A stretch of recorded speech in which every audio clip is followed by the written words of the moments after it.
Oh, welcome. This is Chad Everett Broshears. I am the host, the originator of the Maturity Project, the host of Growing Up the Wilds of Suburbia, co-host with Waking the People, and the host of my own self-named channel that predates this one. Today's conversation's around cognitive maturity. Just as a quick intro to what the Maturity Project is the different areas of human maturity that we can develop in. How this came about, actually, do a brief introduction on this, is I've just been in the self-study my entire life, like development about, like just people in general. It's just always been fascinated by it. Like, what's the motivations that we have in life, and why we have specific types of motivations, and why are some people successful and others aren't.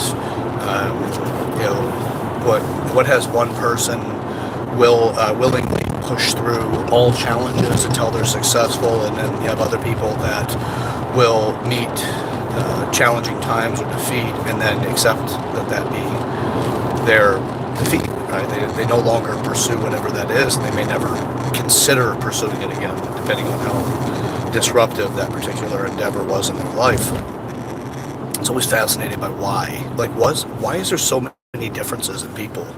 And then, I later, as I grew a little older, I started, was introduced to psychology and sociology and, the other sciences, actually, not just the soft sciences, but the hard sciences, and, build reality around these things. Like, okay, well, there's reality has a massive value in it. Now, are we the originators of our reality, or are we functioning in one that somebody else has created? Simple idea about how to accept that is, if you're an entrepreneur, you're creating your own reality. That is your business. If you work for a company, a corporate, whatever, then you're living in a reality that somebody else has created. Now, that does not mean the totality of reality. It doesn't mean every single aspect of your life is obviously centered around or benefiting from that particular reality outside of paychecks, the positive side of the idea, like of working for somebody and working inside of their reality, because you get paid to do it when it's a company, and then you can pay your bills, and then it associates itself with how you make a living, and you build this reality to the point of its absolute realness to you, that then stress is involved whenever you're concerned if you're going to lose your job, those kind of things that start to occur that are making it real to you on a physical level by the emotions of that idea that you're living in. So realities are ideas that we live inside of, and it does not mean it's the same for everybody. Now, all of these things I've learned along the way, not just from my professors and things like that, but just from living examples and experiences. So with realities, with that particular vein of realities, then you have the opportunity to grow within it. And growing within that reality would be like gaining promotions. Predominantly it's more promotion driven than it is paycheck, although typically you make more money when you get a promotion. Not always, but often. So new responsibilities are things that strengthen these skills that you have. Some of them being new skills, and new responsibilities help you fortify those skills. Smart companies will understand that, and they'll design an educational strategy for each employee into each one of their positions they need to be filled. To grow the company would be to grow the individual employee. So I live in that holistic mindset with what I do professionally. But in reality, in the bigger scheme of things, just life, the things that we can get closer to all agreeing on, like, air helps us survive based off of, the way our lungs need this from a physiological extent, or biological than the physiological extent. So this is where this education came from. I'm constantly in the inquiry about us and how to package who a human being is in a way that can be taught. So I'm always in that aspect, looking for it. I'm not going to, give you, or teach you things that are going to be, revolutionary necessarily, or some completely blows you out of the water because it's too far from what we actually know existence be like. It's not going to be like that at all. What I'm doing is I'm packaging observations and experiences that it takes to be a human being from my living experiences and my education and the experiences and educations that have been shared with me over the years. That's what I'm bringing to this channel, and that's where the Maturity Project was born, and what it's intended to develop in others is that it's just to give you insights so that you can see with a foundation of information to why people have these different experiences and these different skill sets and traits and how they line up and the benefits of understanding them and things like that through the perspectives that I've had in life. So it may not be right for you, but I'm offering it so that you can see it from your experience, and then perhaps that could make it right in its own way. Like, you interpret it. It's your information at that point. It's not mine. It's intended to bring you to another level of knowledge and understanding. So as far as that's concerned, that's what this whole thing is about. So if you're looking for absolute answers, I'm sorry, that's not what you'll find in this channel. Not given to you, but ways of working to the answers that are best suited for you. And I'm doing that from my perspective so that hopefully it will work in your world. So, all right, now, today's episode is meant more for cognitive maturity, which is all of our learning abilities. That's the category of cognitive maturity in my education. And what that is how we learn and what is best in the sense of, like, how do you line up learning?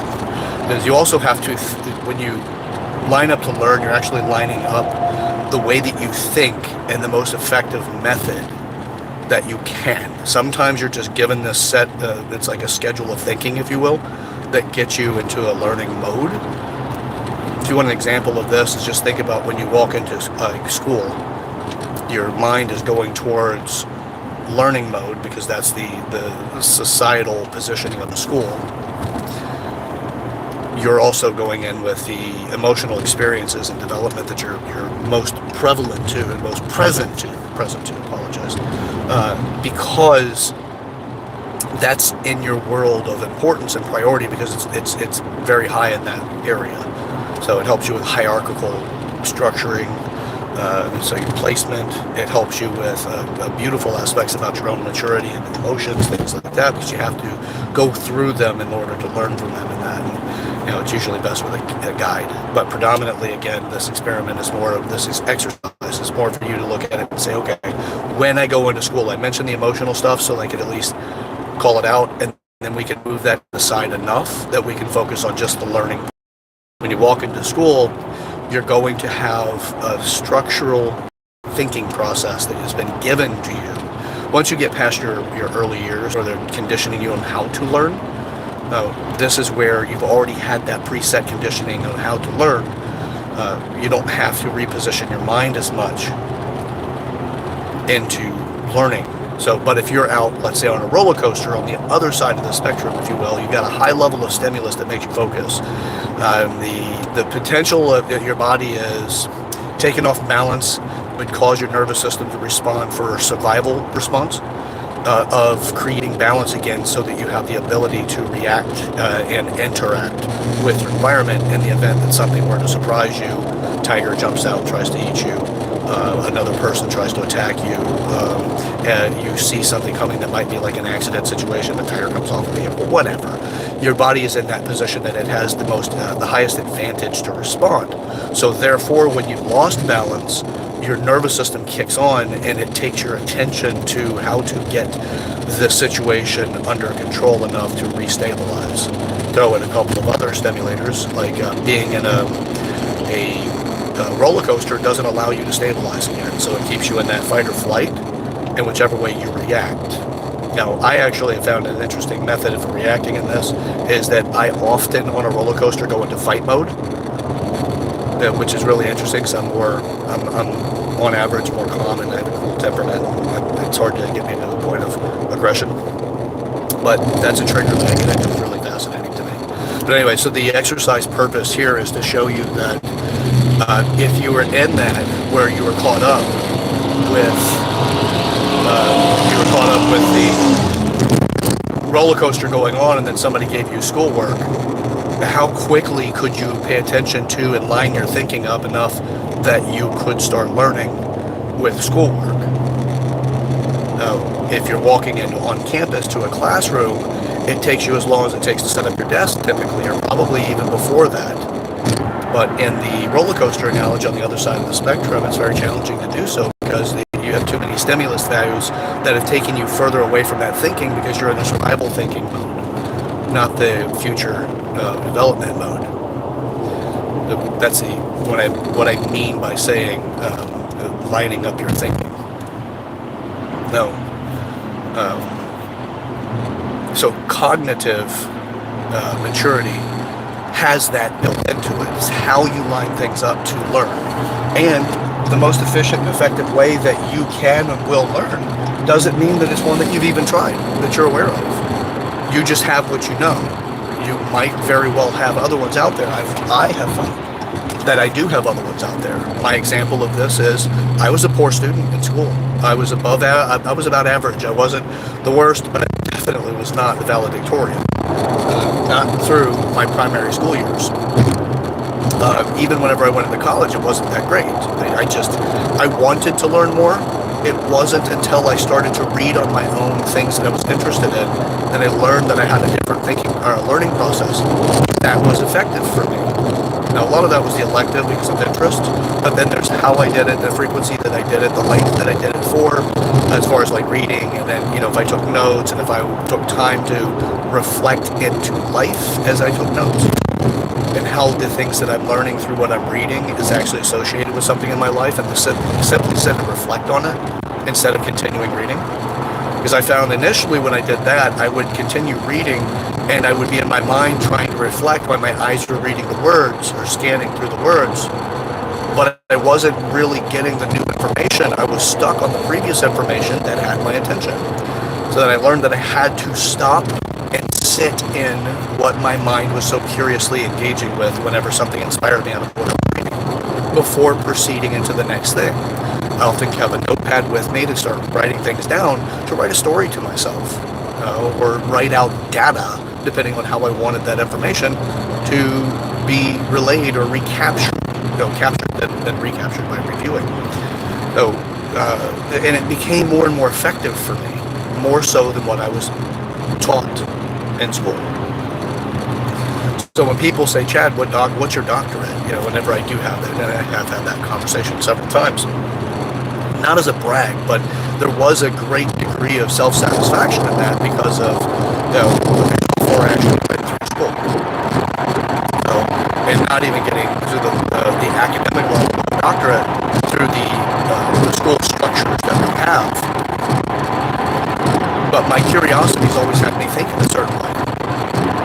So it would cause people to think that I'd be more academically educated than I am. So there was a great degree of value that I got out of that because it was very,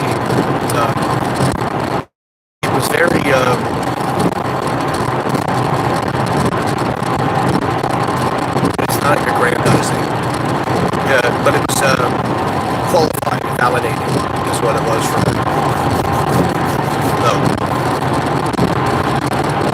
whenever I say that there's just different ways of learning, that's trying to give a more living experience of that, so that hopefully it helps give other people inspiration to perhaps the way that you've been taught to learn isn't the most effective, and that our social standards that are required, you have to have social standards, and the people that fall off those are deviators, if you will.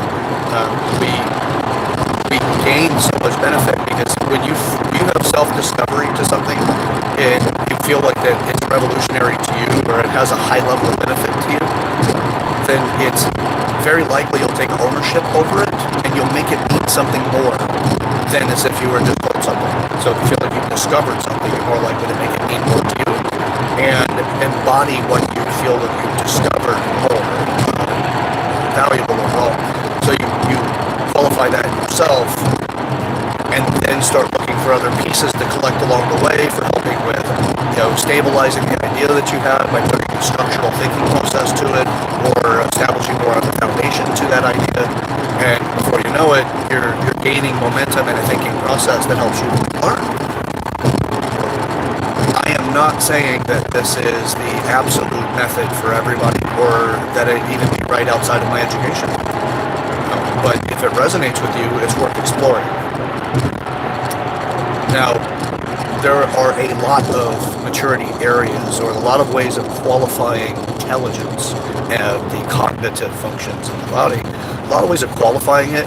Some people have amazing memory, and their development of memory, whether it be a genetic or a early intention, being that they were acknowledged for having a great memory, and then they made that mean more to them, so they put that into an active skill set and learned how to do recall associated with memories that gave more depth to whatever the event is that they're memorizing, or they have that they have such a high degree of memory that it actually falls into what they do consider to be a mental defect, or a problem, a challenge, which is incredibly fascinating, because that is a condition as well. At one point in time, my memory was significant. People would tell me that I had the memory of an elephant. Now, they say that because elephants have, supposedly they don't forget. They remember things that are incredible over degrees of time. But anyway, so I've been told that I had a great memory. It's not as what it once was. Now, for what reasons, that's up to debate, but up for exploration. But people do have these conditions where they can't forget.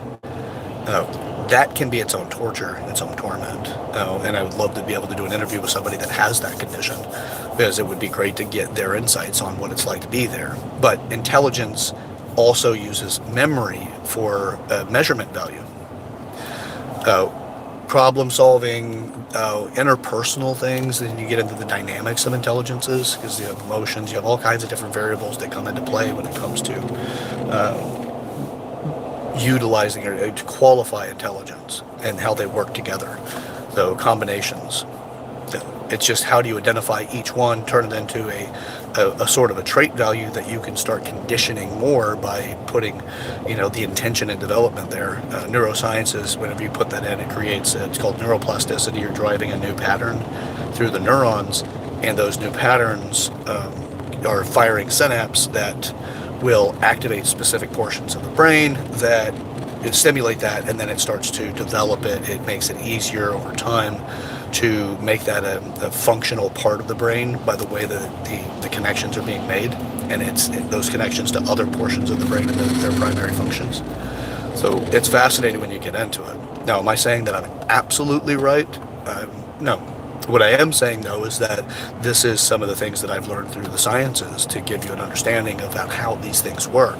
Neuroplasticity is an incredibly interesting and fascinating thing about the brain, where most people, we used to think that the brain was a solidified thing, that it is when you're born a certain way, those attributes and aspects are something that you'll have for life, and then you just have a programmable method to it, and then that's about it, versus the ability to rewire how you think and the way that you function, even intellectually function.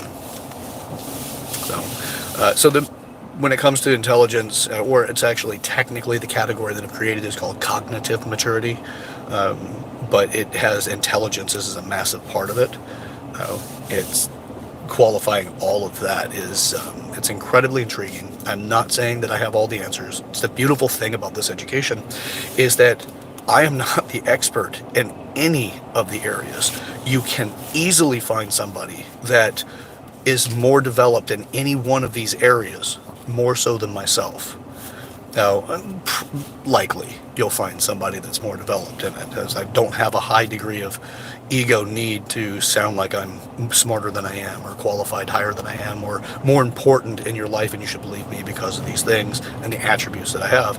Not that I don't want to be that guy. I'm not saying that it's not something I haven't had to manage at times, but I'm aware of it, and it's an active pursuit to ensure that I don't fall victim to that, because that would change who I am in reality to who I am internally. So the external world and who people know me to be and who I know myself to be, I work very diligently on keeping those two realities together, my inner and then outer, to keep them as congruent as possible, because being known for who I truly am is the best way to be known. It's the best way for any of us to be known as who you truly are. That's where you can feel the greatest depths of love, appreciation, acceptance, all kinds of the things that everyone says they're looking for. Best way to be there is to truly be true to yourself and hold absolute integrity for you. But that's a practice. You don't get there and set it and it stays. Some people have a stronger constitution. It takes less effort to make the decisions and choices throughout life that align with who they really are. In others, there's a pull to give in a little bit, or to give in a lot along the way. So, so when it comes to all of this, it's just how these things work. They all work together. They're interconnected. This is a transformational education. It's intended to give you insights on how to transform your life, if that be what works for you. I'm not the expert in any one of the areas, but I do, and I will have people that have higher degrees of expertise in each one of the areas, of the 8 areas. They will be joining me throughout the education, so that I can grow, I can develop, and so can anyone else who witnesses it, and in hopes that also the person that's presenting that area of expertise also grows. What I do have that is an advantage over others is the packaging of this particular education, which is just having the insights and awareness that all 8 areas work together.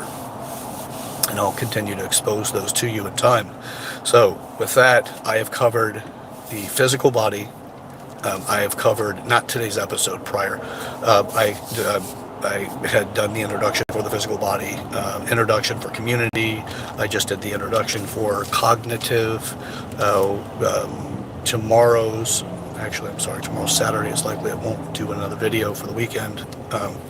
But the next video will be on emotional maturity and how exactly that functions in my education. Then we will go over financial maturity, and then we'll follow that with business maturity, sexual maturity, or sexuality. Actually, technically and specifically, it's sexuality.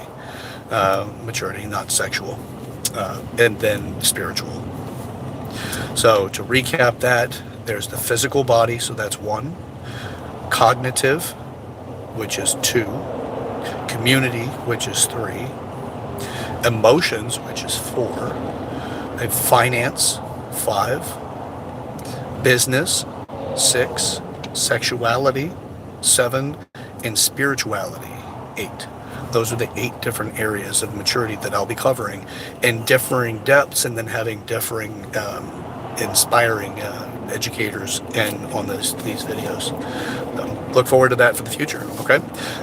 And until next time, I'm going to go ahead and close off the video. So do like the video, share it with those that you feel this would be a great icebreaker to help start making change in your life. Typically, they'll get somebody to watch the video, then have a conversation around it.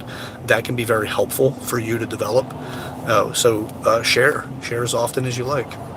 So remember, we're here for the human experience, and that involves so many different things. So you will appreciate the human experience more when you put the kind of work like this into yourself, because then your life will become so much richer. Until next time, again, my name is Chad Everett Broshears, Sir Chad Everett to some. This is the Maturity Project. We'll talk to you soon. All right, we got a world to change. Start with ourselves.